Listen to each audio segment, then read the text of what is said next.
Salut à tous, ici Michael, j'espère que vous allez bien. On se retrouve aujourd'hui pour une nouvelle vidéo consacrée au logiciel Blender. Nous sommes toujours sur la partie lighting et ça, on va passer à du concret. Je vais vous montrer comment faire un éclairage ultra basique sur le personnage que vous avez sous les yeux. Alors si ça vous intéresse de travailler exactement sur la même scène, je vous conseille d'aller sur le site officiel de Blender, d'aller dans Download, d'Imo File et de télécharger cette scène-là. Vous avez juste à supprimer les éléments autres que le personnage qui vous intéresse pas tout simplement, supprimer toutes les lights qui sont déjà présentes dans le fichier et ensuite vous obtiendrez ce que j'ai sous les yeux. Donc là j'ai pré-mâché un petit peu la vidéo, j'ai déjà fait tout l'éclairage comme ça, c'est le résultat final qu'on va obtenir. C'est une sorte d'éclairage en 3 points amélioré, ultra basique. Alors j'insiste bien sur le fait que je ne suis pas lighter, ce n'est pas mon métier, donc je vous apporte un petit peu la technique de quelles sont les lights principales qu'on utilise pour éclairer des objets, des personnages ou autres, comment on les positionne globalement. Mais ensuite, tout ce qui est jeu de couleurs, intensité ou autre, c'est un côté plus artistique que je ne maîtrise pas forcément. Donc c'est à vous un petit peu de vous renseigner de ce côté-là si vous souhaitez vous diriger plutôt vers ce trajet-là. Mais c'est vraiment un métier à part entière hein, qui est assez complexe. Donc globalement, on va voir comment créer toutes ces lights-là. Donc je vais supprimer, hop là, l'environnement qui est juste ici. Et globalement, on va faire d'abord une light qui s'appelle une key light, qui est la lumière principale sur notre personnage. En l'occurrence, c'est par exemple notre soleil. On a ensuite une fill light qui vient venir combler, déboucher un petit peu les ombres à l'opposé de ma key light. On a également une bounce light qui vient venir rehausser, qui vient du dessous du personnage pour rehausser un petit peu tous les reliefs. On a une rim pour ajouter des petits silhouettages, vous voyez comme on voit ici, par exemple juste là, par exemple sur la peau ou sur la plume, regardez si j'active ou désactive, vous voyez un petit peu la différence, ça vient vraiment silhouetter les éléments et on a bien évidemment notre environnement de texture qui vient rajouter un éclairage global. Alors beaucoup de personnes me disent mais pourquoi on n'éclaire pas uniquement avec une image HDR comme on a ici? Ben voilà pourquoi, regardez si je désactive mes lights, ça a quand même beaucoup moins de cachet. C'est un éclairage relativement plat. Il n'y a pas vraiment d'intention. On ne peut pas donner d'intention artistique avec un HDR parce que c'est une image fixe. On peut faire des rotations, changer l'intensité. Mais si je veux rehausser un petit peu une partie du personnage, si je veux rajouter une couleur rouge venant de l'arrière pour avoir vraiment une intention spécifique, je ne peux pas le faire. Alors que là, avec mon éclairage de light, rien ne m'empêche d'aller par exemple sur ma rim light, de mettre un éclairage rouge, voilà, comme ceci. Et vous voyez que déjà, ça va donner une intention vraiment très différente de ce que je pourrais avoir si je désactive tout le reste. Voilà, ça donne une autre intention artistique, donc c'est vraiment à vous de faire un petit peu comme vous le souhaitez. Donc ce que je vais faire, c'est que je vais repartir d'un fichier entièrement vierge de light, c'est-à-dire que je vais supprimer, hop là, mon environnement de texture, je vais le mettre à 0, je vais supprimer toutes mes lights, et on est parti, on va travailler, on va faire tout ça ensemble. Donc par défaut, ma scène ressemble à ceci. Donc, qu'est-ce qui se passe si je rajoute des lights? Donc, je vais globalement scinder ma vue en deux. Donc là, j'ai ma vue rendue, ce qui va être intéressant pour voir vraiment à quoi ressemble mon éclairage en temps réel. Et là, j'ai ma vue viewport qui va me servir tout simplement à rajouter mon lighting. Pour le moment, je ne m'intéresse pas à l'environnement, on le mettra à la fin. Comme ça, j'isole vraiment mon lighting très spécifique. Donc, je vais rajouter un petit groupe, donc j'ai déjà créé avec clic droit New Collection quelque chose que j'appelle Light, comme ça je sépare bien les assets des Light. Ça c'est quelque chose qu'il faut avoir pour habitude quand vous travaillez sur des gros projets, bien splitter les éléments entre quel que soit le logiciel de 3D, c'est pas propre à Blender, que vous travaillez sur 3ds Max, sur Maya ou autre, il y a forcément soit un système de groupe, soit un système de layering qui permet d'organiser votre outliner, sinon vous allez vous y perdre. Pour Blender c'est encore mieux parce qu'on peut même donner des couleurs, donc on va dire que mes lights c'est orange, alors on va mettre du jaune, et mes assets c'est du bleu, comme ça on peut vraiment distinguer ici. Donc je vais commencer en faisant la light principale, mon intention de source lumineuse principale qu'on appelle une key light. Donc je vais faire un Shift A et je vais rajouter une light de type sun. Je pourrais faire ça avec un point, avec une area, avec un spot. Vu que moi je veux une direction très spécifique ici, je vais rajouter un sunlight que je vais mettre par exemple juste là, changer un petit peu la rotation comme ceci. Et j'aimerais bien que ça vienne un petit peu plus de face, donc je vais également changer la rotation comme ça. Tac. Et voilà ce qu'on obtient. Donc là, vous remarquez qu'on pourrait changer plusieurs choses. Je vais augmenter un petit peu ce panneau-là. Je vais augmenter la force. Par défaut, c'est pas assez important. Ça, faut se dire que c'est censé être ma source principale. Donc je vais mettre par exemple à 5. Là, c'est déjà un petit peu mieux. voire peut-être un petit peu trop, ça a tendance à cramer par endroits. Donc je vais mettre à 3 et je peux même changer la couleur. Alors soit vous êtes partisan d'un éclairage ultra neutre, ça peut être quelque chose qui est justifié, soit vous pouvez changer un petit peu ceci. Alors évitez d'aller sur des valeurs vraiment absurdes, sauf si vous avez une direction artistique bien spécifique qui stipule que votre éclairage doit être rose pour une raison X ou Y. La plupart du temps, sur les extérieurs, on privilégie des éclairages un petit peu chauds, donc qui tendent vers le jaune, voire du froid si jamais on est plus en intérieur ou autre. Moi, on va dire que je vais faire quelque chose qui est un petit peu chaud, donc qui tend légèrement vers le jaune. Vous voyez que ça a quand même tendance à changer la couleur et le surfacing de base, donc faites attention quand même sur les valeurs que vous avez ici. Donc ça, c'est ma key light. Prenez l'habitude de toujours renommer, donc je vais l'appeler par exemple key. Une fois, on pourrait même mettre un code, par exemple light underscore key, comme ça, si je dois faire des scripts ou autre et récupérer des valeurs, c'est quand même plus explicite. Donc ça, c'est ma key light, c'est mon sun, il est juste ici. Je rappelle que la position du sun n'a aucune incidence sur mon éclairage, donc vous pouvez le mettre un petit peu de manière lointaine. Voilà, c'est juste la rotation, le scale ne change rien, c'est juste la rotation qui va avoir un impact parce que c'est une lumière dite directionnelle. Donc maintenant, c'est bien beau, mais vous voyez que ça va créer des ombres très marquées sur ma surface. Donc là aussi, en fonction de votre direction artistique, vous pouvez changer un petit peu le type de light avec quelque chose qui va spread plus ou moins la lumière. Si je mets quelque chose proche de 0, vous voyez qu'on va avoir des lights, des ombres très très sharp. Si je passe sur quelque chose qu'on part des fois à 0,5, on va avoir des ombres un petit peu plus étalées, voire très étalées. À vous de voir ce que vous voulez. Si vous donnez un côté un petit peu plus cartoon ou autre, souvent on privilégie des ombres un petit peu plus sharp, un petit peu plus marquées, un petit peu plus brutes. Donc là également, à vous de voir en fonction de ce que vous voulez obtenir artistiquement. Donc là moi je suis plus sur une approche technique, mais l'artistique c'est vous qui voyez parce que chaque projet est différent. Voilà ce qu'on a globalement. Donc on sent bien ma direction de light qui vient d'ici, donc ça c'est cool. Par contre, il faut bien évidemment déboucher un petit peu cette partie-là d'ombre. Pour un rendu classique, bien évidemment, ça peut être assumé d'avoir quelque chose de très contrasté avec une ombre sur un personnage. Moi je vous montre un lighting assez lambda. Pour ça je vais rajouter un autre type de light. Moi j'aime bien lighter avec des arias. Il y en a qui préfèrent des points, il y en a qui préfèrent des spots. Moi j'aime bien faire avec des arias, vous allez comprendre pourquoi. L'aria, vous voyez, elle a un éclairage relativement uni, donc ça c'est cool. Je vais la décaler un petit peu. L'aria, contrairement au sun, je vous rappelle que la rotation, la position et l'échelle, les trois ont un impact sur le rendu lumineux. Donc moi je vais, pour déboucher un petit peu ça, me mettre à l'opposé de ma light principale qui vient de l'avant droit. Donc moi je vais venir de l'avant gauche pour déboucher tout ça. Je vais faire une petite rotation en Y de moins 90, tac, comme ceci. Je vais faire une rotation en Z qui ressemble à ça. Alors il y en a qui aiment bien changer la taille de manière non homothétique. Moi j'aime bien plutôt faire une light qui ressemble à ceci. Et là vous voyez que déjà, en activant, désactivant, on a bien des ombres qui sont débouchées. Donc elle, je vais l'appeler light. Et vu que ça permet de compléter, de remplir les ombres, de les déboucher, ça s'appelle une fill light. Donc on va l'appeler fill. Il n'y a pas vraiment de mots français pour tout ça. Je ne sais pas s'il y a des traductions. Ça doit être principal, ça doit être secondaire ou remplissage. C'est vraiment une light de remplissage. Et voilà à quoi ça ressemble. Alors là, il faut faire attention de ne pas mettre trop d'intensité dessus. On serait tenté de se dire, ah, c'est quand même très sombre, je vais l'augmenter, je vais le mettre à 100 par exemple. Mais du coup, cette light n'est plus une fill, elle devient presque une key light. Donc à vous de voir, c'est potentiellement ce que vous voulez. Moi je vais passer sur quelque chose qui est à 50. Voilà, comme ça j'ai quelque chose qui reste quand même assez doux. Et il ne faut pas oublier qu'à la fin on aura également un environnement qui va venir rehausser tout ça. Donc ma key light, je vais un petit peu l'augmenter, je vais la mettre à 4. Parce qu'on n'a pas assez de contraste. Allez, je vais même la mettre à 5.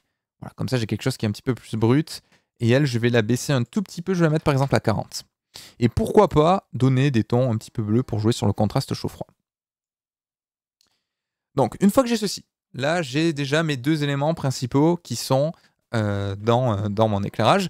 Alors, c'est pas mal, mais ça fait pas tout. Si vous voulez voir également un petit peu chaque changement de light, ce que ça impacte vraiment sur le comportement, le calcul côté Eevee, on a quelque chose qui est assez intéressant juste ici. Par défaut, on a un render pass combine. Je peux passer en diffuse direct par exemple, et là je vais venir voir comment se comportent mes lights uniquement sur mon élément. Vous voyez qu'on a encore des zones qui sont sacrément bouchées, notamment toute la partie inférieure de mon personnage. Donc ce serait cool de rajouter une light venant du bas qui va venir rehausser tout ça. parce que là, j'ai des parties qui sont sacrément ombragées. Alors, je vais rester dans ce mode-là, justement, pour vous montrer. Je vais dupliquer ma light avec Shift D. Je vais faire un Alt G pour la remettre à 0 et un Alt R pour la faire pointer vers le bas. Je vais la baisser un petit peu en dessous le 0, sinon potentiellement ça va rentrer dans le pied du personnage. On le voit juste ici, c'est pas très beau. Donc je vais la baisser juste ici. Je vais faire une rotation à 180 pour la faire pointer vers le haut. Et voilà ce que j'ai. Regardez si j'active et je désactive. Regardez ce qui se passe à gauche. Là, j'ai des zones très ombragées, presque bouchées à 100%. Et en l'activant, je vais pouvoir déboucher cette partie-là. Alors c'est peut-être un petit peu trop intense, j'aimerais bien qu'elle soit en dessous pour quand même garder un côté ombre, sinon je vais avoir un lighting trop plat. Il faut, le but c'est pas de supprimer tous les ombres. Donc je peux jouer un petit peu sur des lightings différents pour déboucher certaines ombres, ou non. On peut même désactiver des projections d'ombre sur certaines lights, ça vient de suite un petit peu tricher, rajouter un côté fake, donc avec parcimonie, mais ça existe. Donc là mon power, je vais par exemple le mettre à 10, comme ça vous voyez, je conserve des ombres, regardez, avec ou sans, mais plutôt qu'avoir une ombre, c'est pour ça que je vous ai fait passer dans ce mode-là de diffuse direct, quelque chose qui est avec du noir à 100%, comme on a ici, on perd des détails. Là, je vais conserver une ombre, mais un petit peu rehaussée. Donc là, c'est intéressant. Et si je repasse en Combined, pour que vous puissiez voir un petit peu la différence, sans Bounce et avec Bounce. Donc d'ailleurs, on ne l'a pas renommé, mais ça, vu que c'est une ombre qui vient du bas, qui vient simuler une sorte de GI, de rebond indirect du sol, on appelle ça une light de type bounce. Tac. Et là, on est pas mal, on commence déjà à avoir un éclairage global uniforme classique qui fonctionne assez bien. Il nous manque un dernier élément, c'est ce qu'on appelle une rim light ou une backlight. C'est pas un élément qui est obligatoire, mais ça permet de sublimer, de silhouetter certains éléments, donc ça c'est quand même assez cool. Comment ça fonctionne et comment on fait ça? Alors là, il y a plein d'écoles. Il y en a qui vont préférer dupliquer par exemple le sun, qui est juste ici. Voilà, tac. Le dupliquer, le mettre derrière, comme ça, en mode un petit peu très bas. Et vous voyez que ça va me rajouter du silhouettage. Mais je trouve qu'on perd un petit peu quand même en confort de manipulation. Donc ce que je vais faire, c'est que je vais rajouter une autre light de type Area. Je vais la mettre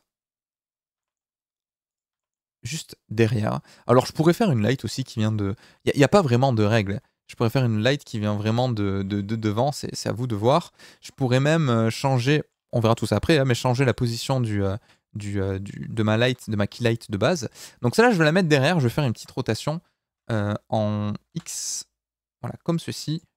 Et celle-là, c'est un petit peu plus funky, il n'y a pas vraiment de règle. Le but, ça va être, on va dire que là, je vais attirer le regard sur cette partie-là, de silhouetter à la fois mon personnage ici et mon oiseau. Donc je vais systématiquement devoir la mettre derrière physiquement, donc à savoir juste là, et rajouter une petite rotation pour que ma lumière vienne frapper cette partie-là du visage. Vous voyez, j'ai un petit peu du mal à obtenir ce que je veux, parce que par défaut, ma light de 1 n'est pas assez intense et est trop étendue. Là où sur une file et une bounce, ben, je vais vouloir obtenir quelque chose d'un petit peu large pour adoucir mon image, là je vais quelque chose de un petit peu plus sharp, un petit peu plus concentré. Donc je vais sélectionner ma light, je vais réduire tout simplement sa taille et augmenter considérablement sa valeur, par exemple à 500. Et vous voyez que là de suite, 500 c'est un petit peu abusé, mais de suite ça vient silhouetter mon personnage. Vous voyez ce que j'ai ici? Sans et avec, ça vient rajouter quelque chose qui est assez intéressant, qui va venir silhouetter tous mes personnages juste là. Et là, on est pas mal. Alors 500, un petit peu abusé, j'avoue. Je peux passer sur du 100, c'est déjà pas mal. Voire sur du 50. 50, c'est peut-être pas assez, donc je vais passer sur du 100. Là, c'est pareil, il n'y a pas de règle. Donc le spread, je peux le mettre très sharp, comme ceci, ou un petit peu plus élevé, en sachant que si vous avez des shaders avec du SSS, comme on a ici, je suppose, sur ces plumes-là, si je mets quelque chose de très bas, on va avoir quelque chose qui va avoir tendance à cramer ici. Donc faites attention quand même sur les valeurs. Mais là, on est pas mal. Donc ça, c'est ce qu'on appelle une light de type... Alors soit une backlight, parce que c'est une lumière qu'on va venir ajouter derrière un personnage, soit une rim light, parce que c'est quelque chose qui va créer une rime, un liseré, un silhouettage. Donc là, j'ai vraiment silhouetté cette partie-là. Si je veux silhouetter le bras, ben, je pourrais le mettre un petit peu plus ici. Voilà, c'est à vous de voir un petit peu comment vous voulez faire ce silhouettage, sachant que vous pouvez potentiellement en faire plusieurs. Vous voyez, là, avec Shift D, je vais, par exemple, le mettre ici. Pour mon bras, je vais venir le rapprocher juste là et faire une petite rotation, hop là, en Z. vous voyez que là, j'ai encore un autre silhouettage, une autre rime qui est ici. Il n'y a pas vraiment de règles sur ça. Vous faites ce que vous voulez. Et là, du coup, l'avantage, c'est que ça va même silhouetter cette partie-là du personnage.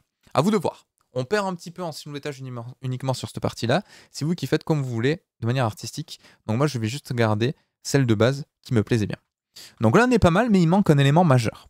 C'est que si j'ai des réflexions quelque part, par exemple sur un globe oculaire ou autre, donc des shaders avec très peu de roughness, comme du métal ou autre, ben là, c'est pas forcément quelque chose qui va être ultra visible.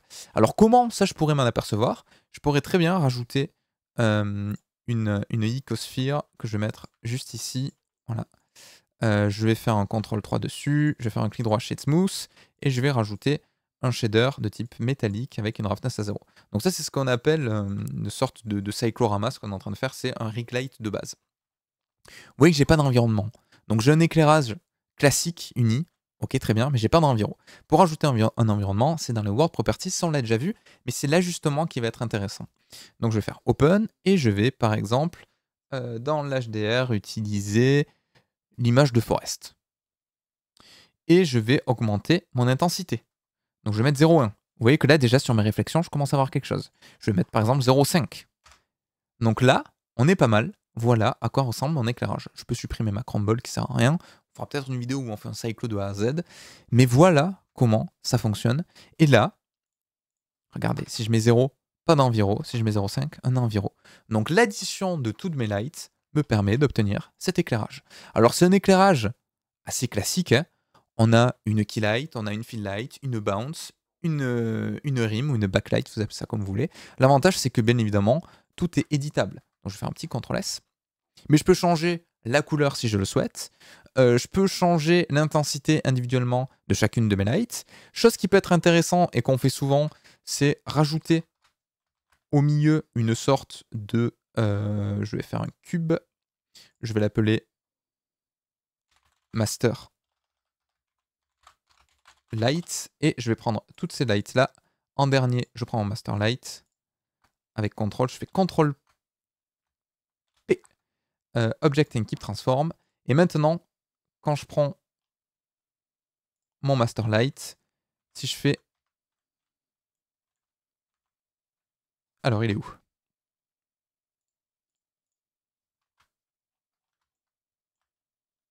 Où est-ce qu'il est passé mon Master Light? Attendez, je l'ai peut-être pas fait comme il faut. Tac. Alors déjà, je vais faire un Shift S, Cursor to World Origin. Je vais rajouter un empty de type cube. Ah oui, alors c'est parce que j'ai désactivé, my bad, j'ai désactivé les empty. Voilà, il est ici. CTRL A, Scale. Donc je vais pouvoir reprendre tout ça, reprendre mon cube, faire un CTRL P, Object and Keep Transform. Et maintenant, si je déplace ça, bien évidemment, ma light se déplace. Donc des fois, ce qu'on fait dans les productions, c'est qu'on vient linker ceci au personnage, comme ça, quand il se déplace, il y a la light qui suit en même temps. Mais ça permet également de faire des rendus où on voit, par exemple, la light qui tourne autour de mon personnage. Et ça peut être intéressant de voir un petit peu comment il réagit en fonction du lighting. Notamment si vous faites du surfacing ou autre, c'est intéressant de voir comment votre shader va réagir quand les lights vont être un petit peu différentes. Et ça vous permet également de tester des trucs. Si vous trouvez que là, votre key light est pas assez frontal, mais je peux faire une petite rotation. Il y a tout qui va suivre. Et là, j'ai une key light qui est un petit peu plus frontale. Tout le reste a suivi, donc ma fill light est bien derrière. Donc ça marche assez bien. C'est à vous de voir vraiment en fonction de ce que vous voulez. Pareil, là, on n'a pas vraiment mis d'intention de couleur, mais je pourrais très bien avoir une intention. Imaginons que je veuille faire un lighting qui soit un petit peu plus en coucher de soleil ou autre, ben, j'aurai des tons qui tendront soit plus vers du orange, comme ceci, vous voyez, pour simuler de l'aube. Et là, on a vraiment l'impression qu'on a un éclairage un peu plus jaune, soit un peu plus rouge ou rosé, si c'est un coucher de soleil, ou une matinée, à vous de voir un petit peu ce que vous voulez faire. Donc, tout ça, on peut le gérer. Je vais retourner sur le lighting un petit peu plus neutre. Je vous conseille d'enregistrer votre scène, parce que tout ça, on va le réutiliser quand on va voir les AOV. Donc vous allez voir qu'on va pouvoir découper en compositing toutes ces sources de lumière. Donc c'est un petit peu ce qu'on a ici, mais de manière découpée. Là, on a uniquement une seule light, mais on pourrait l'avoir de manière splittée par light. C'est pour ça que c'est important de bien les nommer. Et avec ça, on va pouvoir dire, je rehausse un petit peu ma fill, ma bounce, sans relancer en rendu, et uniquement à partir de de tout ce qui est source de lumière et AOV. Donc c'est quand même assez intéressant. Donc là, vous avez plein d'informations, hein. C'est vrai que ça, on l'a pas forcément stipulé. Ça, c'est l'albédo, donc c'est la base color de base. Donc tout ça, quand on va vouloir faire un back to beauty en compositing, ça va être ultra intéressant. Et voici mon combine. Donc c'est un lighting ultra classique, hein, bien évidemment. Pour répondre à la question pourquoi on light pas uniquement avec un HDR, parce que vous voyez bien que si j'ai juste un HDR, ben, mon éclairage est plat et je peux pas donner d'intention. Donc là, je peux vraiment rehausser tout ça. Je peux augmenter un petit peu l'HDR si je veux un éclairage un petit peu plus clair. À vous de voir. Faites attention à pas trop cramer. Là, vous voyez, on voit que ça vient écraser les détails, ça crame. Donc cet ajustement, il n'est pas forcément facile à trouver. Là, on est peut-être un poil trop sombre. Alors la question que vous allez souvent vous poser, c'est est-ce que je dois rehausser mon HDR? Est-ce que je dois rehausser mes autres lights? C'est vraiment un jeu d'équilibre qu'on doit trouver. Moi, je trouve que là, sur du 0,5, on est OK. C'est peut-être un poil sombre, donc effectivement, on pourrait augmenter un petit peu toutes les valeurs. Donc par exemple, ma key qui est juste ici, je vais la passer à 7. On pourrait bourriner, alors pas trop, ouais, sinon ça va écraser. Hein. Mais allez, mettons-la à 8. Ma fill, du coup, je vais peut-être la passer à 50. Ma rim light, elle est très bien. Ma bounce, je vais peut-être la mettre à 25. Voilà, mais pas trop, sinon ça va bouffer un petit peu des réglages. Et voilà. Donc c'est tout pour aujourd'hui. J'espère que ça vous aura plu. Plein de notions qui sont peut-être un petit peu abstraites, sachant que là c'est pour éclairer un asset.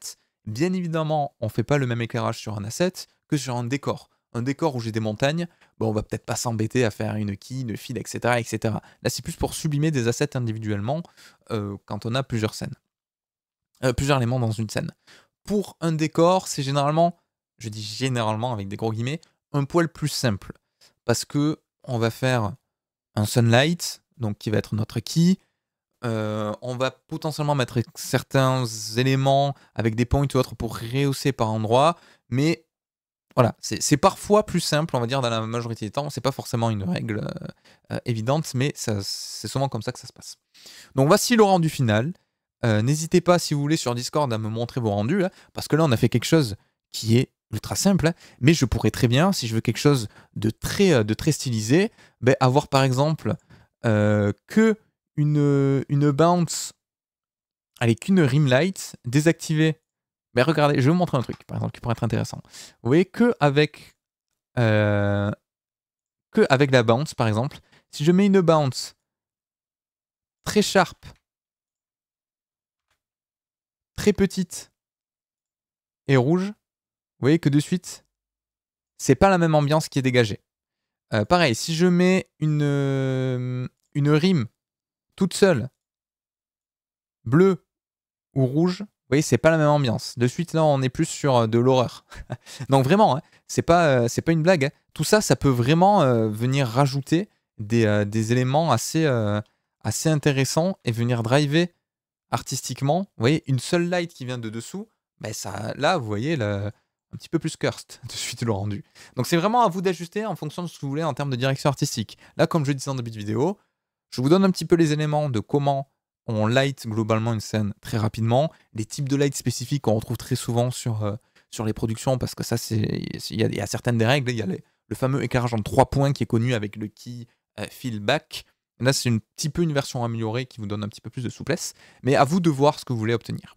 J'espère que tout ça vous aura plu. N'hésitez pas à me le dire sur Discord, sur Twitch, en commentaire YouTube, là où vous souhaitez m'envoyer un mail, un MP, sur Twitter, sur Instagram, sur LinkedIn, là où vous voulez. J'essaie de répondre au maximum. J'espère que ça vous aura plu et je vous dis à très vite pour une prochaine vidéo.